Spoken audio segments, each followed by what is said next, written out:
Welcome to GGL news. Gonegandla tahsildar కార్యాలయం ఎదుట CITU నాయకుల ధర్నా.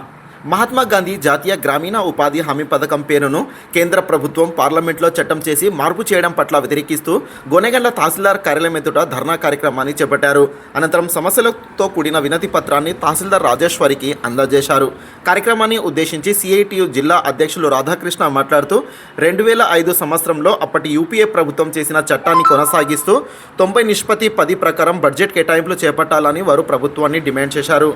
ప్రధానమంత్రి నరేంద్ర మోదీ జాతిపిత మహాత్మా గాంధీ పేరుతో ఉన్న ఉపాధి హామీ పథకాన్ని పేరు మార్చి నిబంధనలను సైతం కేంద్ర ప్రభుత్వం మార్చడం జరుగుతుందన్నారు. ప్రభుత్వం 60%, రాష్ట్ర ప్రభుత్వం 40% వాటా ఇచ్చేలా చట్టం చేసిందన్నారు.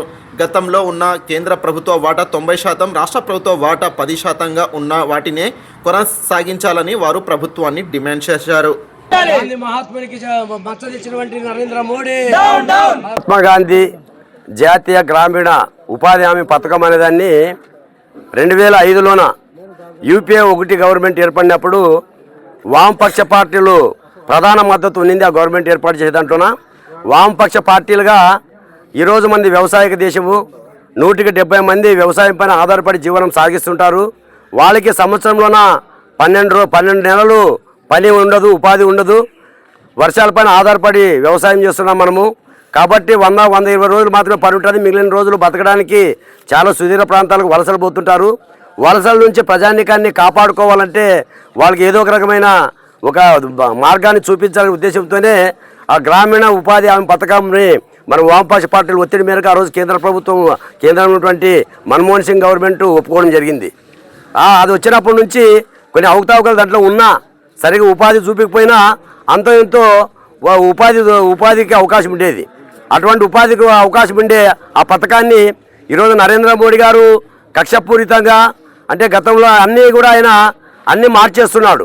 కార్మిక చట్టాలను తీసేసి 4 కోళ్లుగా మార్పు చేయడం అనేది కూడా జరిగింది. దాని తర్వాత ఇప్పుడు మహాత్మా గాంధీ జాతీయ గ్రామీణ ఉపాధి హామీ పథకాన్ని ఒక రకంగా ఆయన విబి జీరామ్జీ అనే పేరు మీద అతన్ని మార్చేసినాడు. పేరు మార్చి, అంటే మహాత్మా గాంధీ ఎందుకో మహాత్మా గాంధీ పేరు పెట్టినాడు ఆయన. ఆ రోజు మహాత్మా గాంధీ ఆ రోజు గ్రామ స్వరాజ్యం స్థాపించాలా, గ్రామాలను అభివృద్ధి చేయాలని చెప్పే లక్ష్యంతోన ఆ రోజు దానికి ఆయన మహాత్మా గాంధీగా పేరు పెట్టారు. మరి అటువంటి మహాత్మా గాంధీ పేరు ఎందుకు మార్చాల్సి వచ్చింది? ఒక రకంగా ఆ పథకం యొక్క చట్టంలో కూడా మతతత్వాన్ని జోడించాలని చెప్పే దుర్మార్గమైన ఆలోచన ఈరోజు నరేంద్ర మోడీ గారు చేస్తున్నారు. అది కూడా పార్లమెంట్లో చర్చకు పెట్టాడు. చర్చకు పెడితే అది పార్లమెంటరీ కమిటీకి పంపాలి దానిపైన స్టడీ చేయడానికి. అటువంటిది కూడా పెట్టుకోకుండా ఆగమేఘాల మీద ఆమోదింపజేయడం జరిగింది. దాంట్లో పేరు మార్చేది కాదు.